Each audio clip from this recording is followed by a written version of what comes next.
Allow me to preface this show by stating throughout sports history, players have always been compared in one shape, form, or fashion to that of another. Generally, the comparisons are done out of respect for the younger generation being compared to the older, or the 80s players being compared to the 90s, the Michael Jordans, the LeBron James, the Allen Iversons, the Steph Currys. You know where I'm going. But then there comes a time when athletes are not literally being compared to other athletes per se, but rather they're putting themselves in a predicament and or stead where individuals will look at them in a way that they would look up to and or at another player. And oftentimes that is contemplated and or the subject of an individual who is literally seeking attention.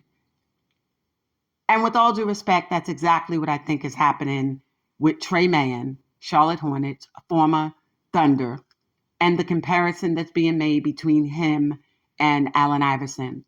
I was taken back, if you will, by the post that he put on X, formerly Twitter, in which he literally asserts, quote, let me paraphrase it, cosplaying, and he uses the laugh emoji, and he goes on to state, as if Allen Iverson was the only person wearing baggies back in that era. And I think that statement in and of itself is what has prompted me to do this show. I found the statement to be rude, disrespectful, condescending, but more compelling. It clearly demonstrated an individual in the league who has little, if any, knowledge about NBA history. And that's the sad thing about what's happening.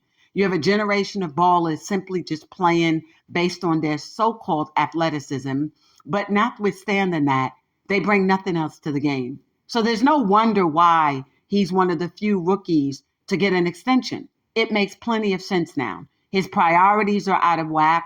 You know, you get in the league and the first thing you do is get engaged to be married and move in with a little girl.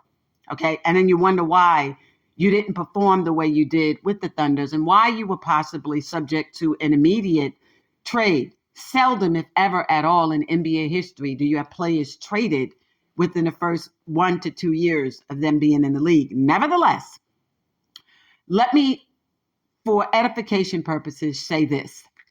Tre Mann does not have the mental, emotional, psychological, and or physical attributes of an Allen Iverson. He doesn't have the game like Allen Iverson, on or off the court. And more compelling, he did not represent the culture. Allen Iverson should never just be limited to an individual who dressed a certain way. Allen Iverson represented a culture, black youth during the quote unquote hip hop era. Let us not forget that.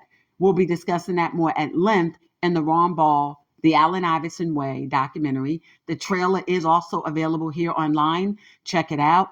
The official trailer will drop. That was a bonus trailer. In the meantime and in between time, I think it's important that I kind of point out some things. One of the reasons why I've chosen to do the documentary has a lot to do with one of the things I chose to do many years ago when I was in school. I said, was it high school?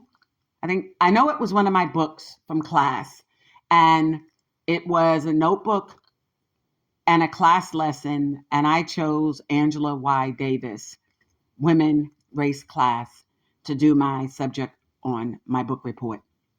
In the back of that book, by this time, Allen Iverson is playing in the NBA, as well as Kobe Bryant, Jermaine O'Neal, and Kevin Garnett. These were all young, aspiring players, each bringing something different to the game.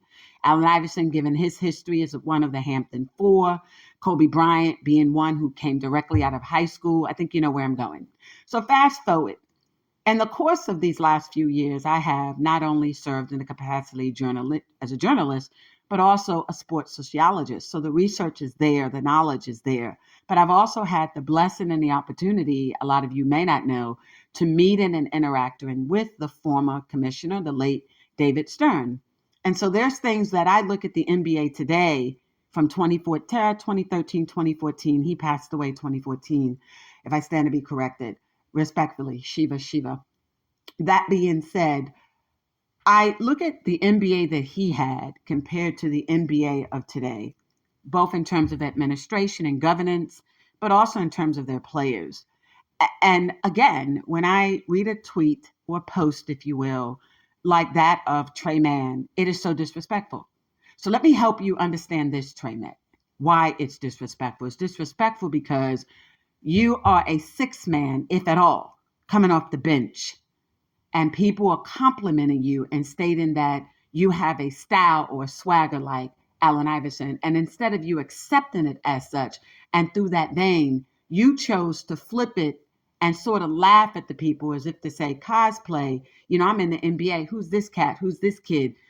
No one other than one of the leading scorers in the NBA, rookie of the year, 1997, MVP 2001, NBA legend, and 2016 Hall of Famer, and the class of 75. That is actually who they said that you were emulating. So if I'm in your stead, I wouldn't have taken to the post to write what I wrote if I'm in your shoes, especially wherein you're one of the few rookies who did not get a max, extension.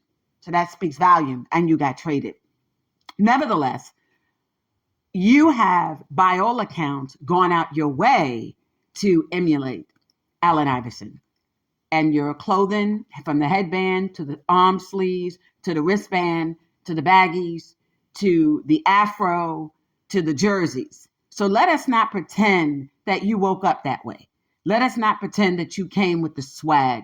Let us not pretend that you have Black culture. In fact, you got a snow bunny in your life, right? So you don't even have the Black culture that Allen Iverson possessed. And Black culture is not and should never be limited to, and we won't dignify individuals who misconstrue and think that Black culture is simply how you dress. There's more to the apparel. Black culture could be represented through the means in which we present ourselves in terms of our apparel, but it is not in and of itself predicated upon how one dresses. That's not the limit of Black culture. Black culture is who we are, what we are, the voice that we bring to the table, the conversations that we create. It's how we connect to our community. It is our ability not simply to connect with the community, but to connect the community to the world outside of it. Allen Iverson did that.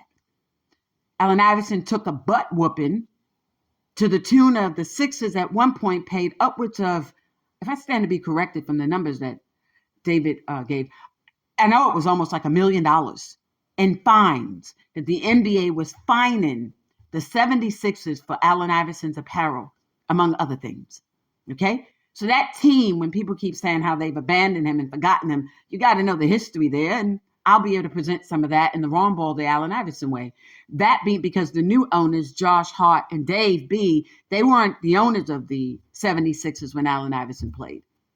Okay? They purchased their interest from Mike Rubin. Nevertheless, I think it's critically important for you, young man. Now I'm being a little disrespectful myself, in my Jay-Z voice, if I may say so myself, okay? When someone like yourself decides to take to social media and be disrespectful with it. I know there's some years between us, a few. I think they said you're 22, 23. So there's some things that I know that I've been able to see in my few years above you that obviously you have not seen. And I think, again, instead of you simply giving the nod and acknowledging Allen Iverson, you wanted to make it seem like who the heck is an AI, that you, a sixth man, a sixth man is being compared to the likes of Allen Iverson. Let me give you that starting five, what that might look like.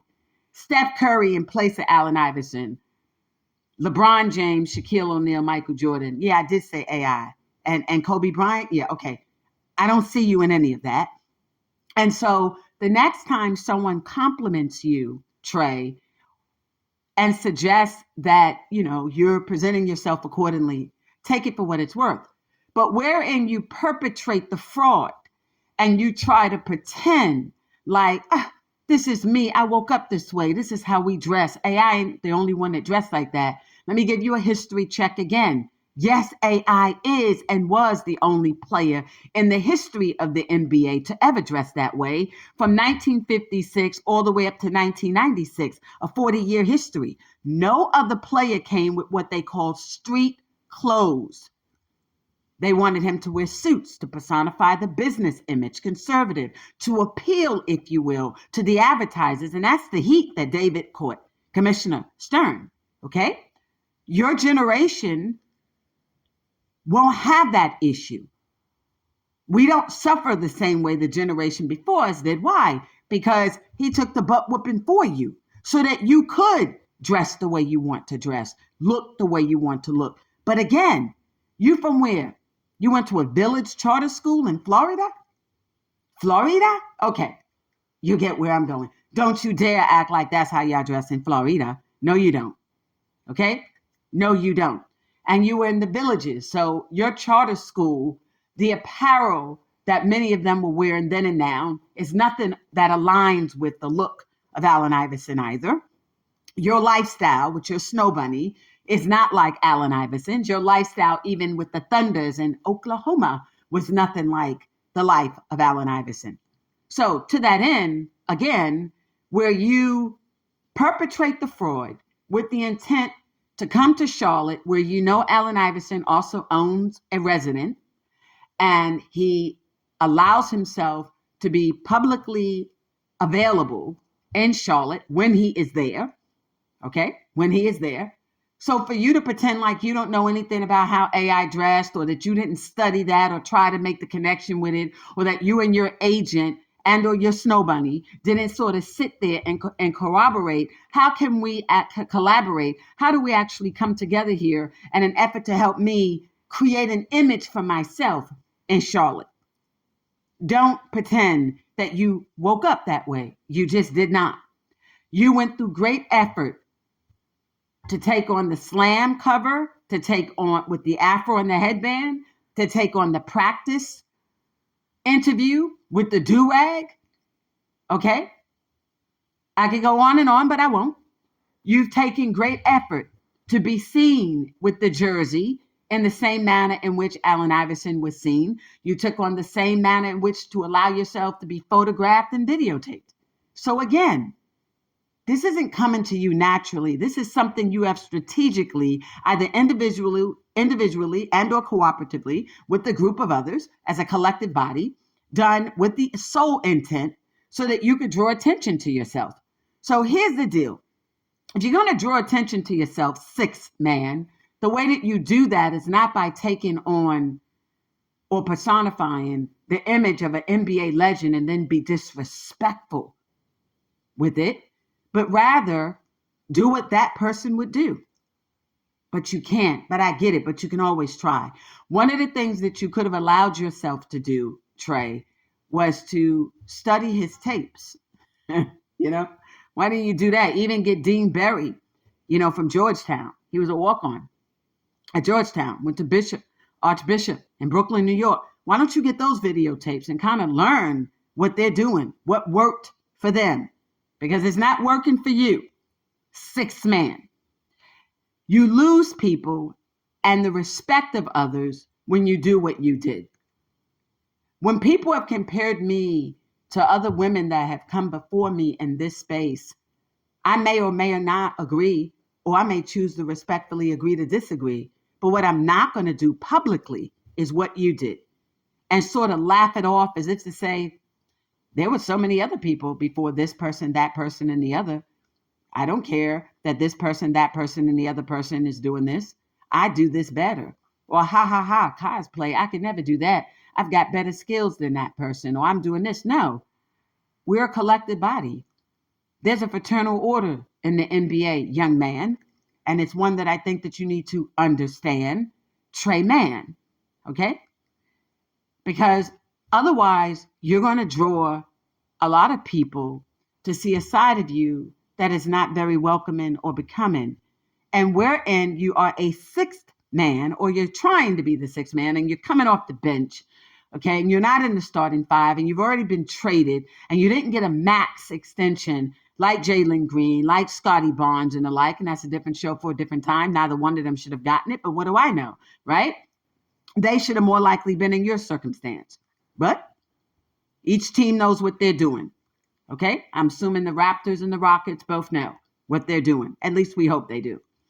That being said, and let me pause here. Drea Michelle, let me help you. You took to IG and you embarrassed yourself by stating that Jalen's agreement, his 2-1, is the best in the NBA for any rookie, and he's making more money. No, he is not. Do your math. Simple research could have helped you before you put yourself out there like that. 103 million at 3 years. Divide that, and then divide 270 million at 5 years. And tell me which numbers are higher. And then research that player.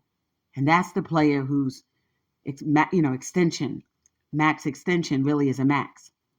That even if you were to reduce it to 3 years, they're still looking at about 50 mil a year. Okay? All right. So, yeah. Okay. I wanted to just do that. And that shall conclude this show for today. I just wanted to tell her to chime in. Tre Mann, you're not Allen Iverson. If you're attempting to do that, you're not doing it very well. Allen Iverson was arrogant, yes, but he could back his arrogance up. That's what they called it. But it wasn't really arrogance. He was self-assured. And when you have his background back then, you could be. Again, you have put yourself in the stead of wanting to be an Allen Iverson, and you look at Allen Iverson's apparel as nothing more than a fashion statement. That was not what Allen Iverson did. It was not about a fashion statement. Allen Iverson was fined for that, almost faced suspension for that. The league, the franchise, the 76ers was fined. They literally had to enact a dress code. And that's a different topic for a different time. Okay? You were conforming and he tried to transform. There's a big difference. All right? Thank you for joining me today on Field to Rim. This is Lisa Hampton. Love is selflessly authentic, having all money, power, talent, opportunities now. Again, Ron Ball, The Allen Iverson Way. The official trailer is coming soon. A bonus trailer is available here. Subscribe, join us. It's going to be awesome. Thank you.